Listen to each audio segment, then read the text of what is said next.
അശോ കരിക്ക് കുടിച്ചാട്ടെ. ഇത് മാത്തുക്കുട്ടി ഫാഷൻസ്. ഇത് ഇവന്റെ കടയാ. റോമിൽ നിങ്ങളുടെ സാധനം വരുന്നേടം വരെ എന്തൊക്കെ വേണമെന്ന് പറഞ്ഞാൽ മതി, ഇവൻ പള്ളിപേടെ എത്തിച്ചോളും. എന്റെ വിസിറ്റിംഗ് കാർഡ്.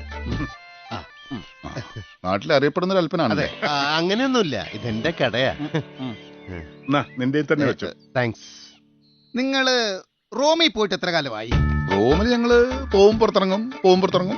ലാസ്റ്റ് ഇറങ്ങിയിട്ട് ഇപ്പൊ 3 വർഷമായി. നീ വന്നിട്ട് 3 മാസമായിട്ടുള്ളൂ അല്ലേ? പുറത്തിറങ്ങൂ? ഐ മീൻ ഈ നാട്ടില് വരുമല്ലോ. ആട്ടെ, എപ്പ തിരിച്ചു പോകും? അങ്ങനെയൊന്നുമില്ല, ഇവിടുത്തെ കയ്യിലിരിപ്പ് പോലെ ഇരിക്കും. എന്ന് വെച്ചാ വെഞ്ചരിപ്പും ഇവിടുത്തെ ബാക്കി കാര്യങ്ങളൊക്കെ കഴിഞ്ഞിട്ടാണ് പോകും എന്നാണ് ഉദ്ദേശിച്ചത് അല്ലെ ഫാദർ? പേരറിയത്തില്ലേ? അയ്യോ, ഇതിനിടെ ചോദിക്കാൻ വിട്ടുപോയി. വല്യച്ഛന്റെ പേര് ഷിബു. ഫാദർ ഷിബു? ഷിബു അല്ല, സെബു. Father Sebastian. വല്ലാണ്ട് സ്നേഹം കൂടുമ്പോൾ സെബു എന്ന് വിളിക്കും.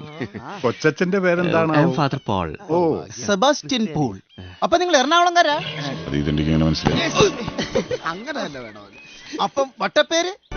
വട്ടപ്പേരോ? ആ, അതെന്തുവാ? അല്ല, ഈ അച്ഛന്മാരുടെ പേരിന്റെ അറ്റത്ത് ഒരു ആല് കാണൂല? പാലും തുമ്പൊന്നുമില്ല. ഓ, മിസ്റ്റർ ടോമിച്ചൻ, എന്തോ ഒരുപാട് നേരമായി ചൊറിയുന്നു. എവിടെയാച്ചോ? ഇയാൾ ഞങ്ങളെ അപമാനിക്കാൻ ശ്രമിക്കുന്നുവെന്ന്. ക്ഷമിക്കണേ അച്ഛാ. ഫാദർ ഗബ്രിയലിന് കൊടുത്ത വാക്കിന്റെ പുറത്താണ് ഞങ്ങൾ ഇവിടെ വന്നത്. ഇങ്ങനെയൊക്കെയാണെങ്കിൽ ഞങ്ങൾ റോമിലേക്ക് തന്നെ തിരിച്ചു പോയേക്കാം. ഫാദർ സെബു. ഇത് ഫാദർ സെബു. നിന്നോട് ഞാൻ പലവട്ടം പറഞ്ഞിട്ട് ആവശ്യമില്ലാത്ത കാര്യത്തിലാണ്. Your full name please? ഇവനെ കൊണ്ട് വലിയ നീ അടിയുള്ളു. എന്റെ അച്ഛാ, ബൈബിൾ കൊണ്ട് നടക്കുന്നുണ്ടെങ്കിൽ ആള് കള്ളനാ, ഒരു പണി എടുക്കുകയില്ല. അച്ഛന്മാര് വന്നാട്ടെ, വാ നടക്ക്. വെച്ചോളൂ.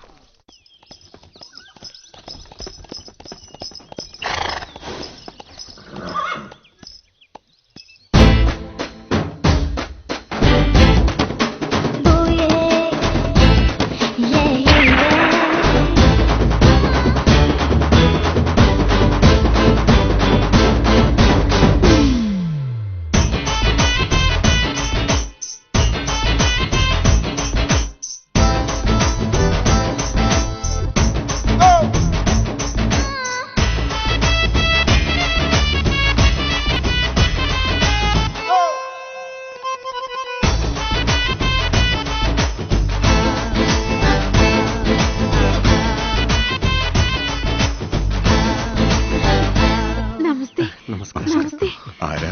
എവിടെയാ വീട്? ഈ പൂമാല ഗ്രാമത്തിൽ അറിയപ്പെടുന്ന ഒരു പൂമാലയാണെങ്കിൽ ഇവളെ പിടിച്ച് ആദ്യം കുമ്പസരിപ്പിക്കണം. അതിനെന്താ, വരും തുടങ്ങാം. അയ്യോ വേണ്ട, പുതിയ അച്ഛന്മാരെ ഒന്ന് കാണാൻ വന്നതാ. എന്നെ അനുഗ്രഹിക്കണം.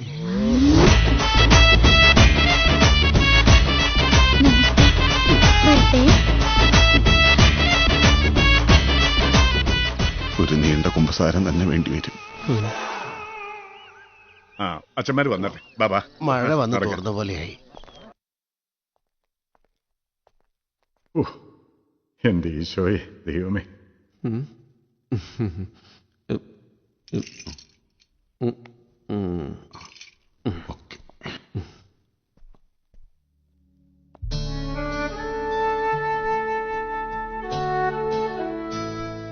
യേശു മിശിഹായിക്ക് സ്തുതിയായിരിക്കട്ടെ. അപ്പോഴും ഇപ്പോഴും എപ്പോഴും.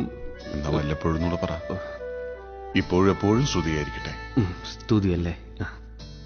വയ്യാത്തതുകൊണ്ടാ നേരത്തെ കാണാൻ വരാതിരുന്നത്. പൊറുക്കണം. ഇത് പാപ്പിച്ചായൻ വർഷങ്ങളായിട്ട് പള്ളിമുറ്റത്തിന് താഴെയായിട്ട് കട നടത്തുക. ആയകാലത്ത് പള്ളിക്കും നാട്ടുകാർക്കും ഒക്കെ വലിയ സഹായിയായിരുന്നു. ഫോട്ടോ സ്റ്റുഡിയോയും കടയൊക്കെ ആയിട്ട് പള്ളി അടച്ചത് പിന്നെ പാപ്പിച്ചായന്റെ കാര്യം വലിയ കഷ്ടത്തിലാ. ചേച്ചിയാണെങ്കിൽ തളർന്ന ഒരേ കിടപ്പ. ഇനിയെല്ലാം നിങ്ങളുടെ പ്രാർത്ഥന പോലെ. അയ്യോ, തിരുവസ്ത്രങ്ങളാ, കുറച്ച് പഴക്കമുണ്ട്. പാകമാകുമെന്ന് തോന്നുന്നു. പെട്ടിയും മറ്റും എത്തിയിട്ടില്ല എന്നറിഞ്ഞു. അതാ.